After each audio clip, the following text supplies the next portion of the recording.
بسم اللہ الرحمن الرحیم۔ سیدنا کریم صلی اللہ علیہ وسلم۔ اسلامک ایکسس ویو کے ناظرین السلام علیکم۔ امید کرتے ہیں کہ آپ سب لوگ خیر خیریت سے ہوں گے۔ آج ہم آپ کے لیے بنی اسرائیل کا واقعہ لے کر آئے ہیں۔ ہم آپ کو بتاتے ہیں کہ یعقوب کا دوسرا نام اسرائیل بھی تھا، جس کے معنی ہے رات کو آنے والا شہزادہ۔ اللہ کے پیغمبروں میں سے ایک کا نام حضرت یعقوب علیہ السلام تھا۔ یعقوب علیہ السلام کا دوسرا نام اسرائیل بھی تھا، جس کے معنی ہے رات کو آنے والا شہزادہ۔ وجہ تسمیہ شاید رات کے وقت پیدا ہونے کی رہی ہو۔ حضرت یعقوب حضرت ابراہیم کے پوتے، حضرت اسحاق کے بیٹے اور حضرت یوسف علیہ السلام کے باپ تھے۔ حضرت یوسف کے 11 بھائی اور بھی تھے، چنانچہ اسرائیل کے 12 بیٹوں کی اولاد 12 قبیلوں میں پھیل گئی، مزید قبیلہ در قبیلہ پھیلتی چلی گئی اور اسے بنی اسرائیل کا نام ملا۔ اس قوم نے بڑے نشیب و فراز دیکھے، اس پر خدا کی عنایتیں بھی ہوئیں اور غضب بھی بہت ٹوٹے۔ یہ لوگ اپنے آپ کو خدا کے چہیتے اور اس کے فرزندان عزیز کہا کرتے تھے۔ حضرت یوسف جب مصر کے فرما روا بنے تو انہیں بھی اقتدار نصیب ہوا اور بڑے مزے کی زندگی گزارنے لگے۔ مصر پر قبطیوں کی حکومت قائم ہوئی تو اس پوری قوم کو غلام بنا کر رکھ دیا گیا۔ حضرت موسیٰ نے اعلان نبوت فرمایا اور ان کے بھائی ہارون کو بھی منصب نبوت عطا ہوا، تو یہ دونوں بھائی مصر کے بادشاہ یعنی فرعون کے پاس گئے، اپنے پیغمبر برحق ہونے کی خبر اسے دی۔ اس کے مطالبے پر معجزات پیش کیے اور بنی اسرائیل کو آزاد کرنے کا مطالبہ کیا، جس سے اس نے بڑی رونق سے مسترد کر دیا۔ فرعون و موسیٰ کی کشاکش کی داستان بڑی طویل ہے اور ایک الگ ویڈیو ہم نے اس پر بنا رکھی ہے اسلامک ایکسس ویو کے ناظرین، ہم اس کا لنک دے دیں گے، آپ ضرور دیکھیے گا۔ بہرحال ایک رات حضرت موسیٰ اور حضرت ہارون بنی اسرائیل کو اپنے ساتھ لے کر مصر سے نکلنے میں کامیاب ہو گئے، مگر فرعون نے اپنے سپہ سالار اور وزیر حامان کی مدد سے قبطیوں کا ایک بڑا لشکر ساتھ لیا، بنی اسرائیل کا تعاقب کیا، یہاں تک کہ دریا کے کنارے پر فرعونیوں نے انہیں جا لیا۔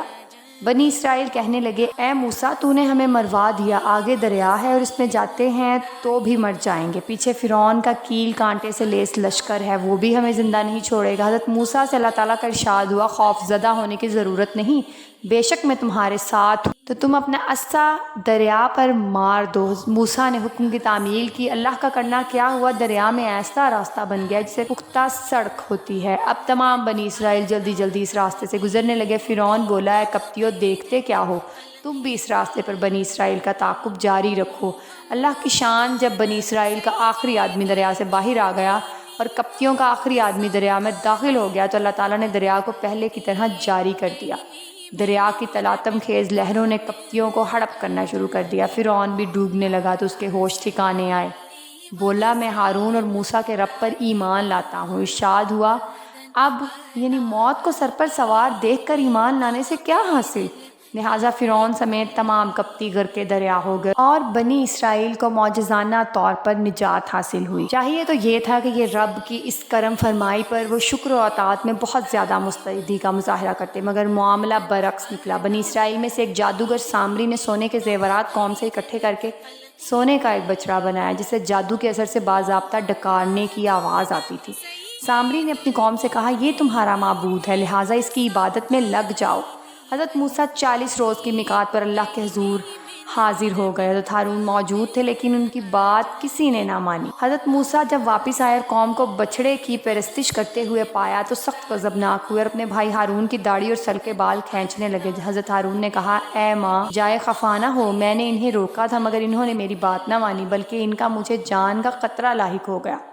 حضرت موسیٰ نے اپنی قوم کو اللہ کا حکم سنایا کہ تم نے گوشالہ پرستی کر کے بہت بڑا گناہ اور ظلم کیا ہے، اللہ تمہارا یہ جرم معاف کر دے گا، شرط یہ ہے کہ تم ایک دوسرے کو قتل کر ڈالو۔ قوم نے اس پر بلا تعامل عمل کیا، یوں اللہ نے ان کی توبہ قبول فرمائی۔ معافی مل جانے کے بعد وقت کا تقاضا یہ تھا کہ یہ لوگ اپنے مالک حقیقی سے لو لگاتے اور نبی کی اطاعت کرتے، مگر یہاں بھی انہوں نے روایتی اکھڑ مزاجی کا مظاہرہ کیا۔ کہنے لگے، اے موسیٰ، ہم اس وقت تک ایمان نہیں لائیں گے جب تک اللہ کو کھلی آنکھوں سے دیکھ نہ لیں۔ ظاہر ہے یہ مطالبہ نہایت عاقبت نااندیشانہ تھا، لہٰذا پھر مصیبت میں گرفتار ہوئے۔ ہوا یوں کہ اللہ تعالیٰ نے فرمایا، ان سے کہیں کہ کوہ طور کے گرد جمع ہو جائیں، ہم اس پر جلوہ پیدا ہوتے ہیں، اگر یہ ہوش و حواس برقرار رکھ سکے تو ہم انہیں اپنا دیدار کرا دیں گے۔ پھر اللہ نے تجلی فرمائی تو حضرت موسیٰ اور بنی اسرائیل کے دوسرے لوگ بے ہوش ہو گئے، ایسا لگتا تھا کہ متاع زندگی کھو بیٹھے ہیں، مگر اللہ نے ان پر کرم فرمایا انہیں ایک حیات نو عطا فرمائی۔ صرف یہی کرم نہیں بلکہ تاب ہدایت بھی عطا فرمائی۔ اس کے ساتھ ساتھ صحرائے سینا میں انہیں دھوپ سے بچانے کے لیے ان کے سروں پر بادلوں کا سائبان تان لیا اور ان کی خوراک کا مستقل بندوبست یوں کیا کہ شبانہ روز من و سلوا سے ان کی ضیافت فرمائی۔ من میٹھے میٹھے دانوں کا نام ہے اور سلوا بٹیر سے قدرے بڑا ایک پرندہ تھا جسے وہ بھون کر کھاتے تھے۔ گویا طعام شیریں بھی میسر تھا اور کراری خوراک کا بھی انتظام تھا۔ حق بنتا تھا کہ وہ شکر گزاری اور فرما برداری کا مظاہرہ کرتے،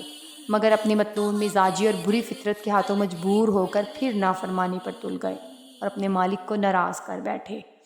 اگر آپ کو ہماری یہ ویڈیو پسند آئی ہے تو اسے لائک شیئر ضرور کیجیے اور اس طرح کی مزید ویڈیوز دیکھنے کے لیے اسلامک ایکسس ویو کو سبسکرائب کیجیے۔ جزاک اللہ۔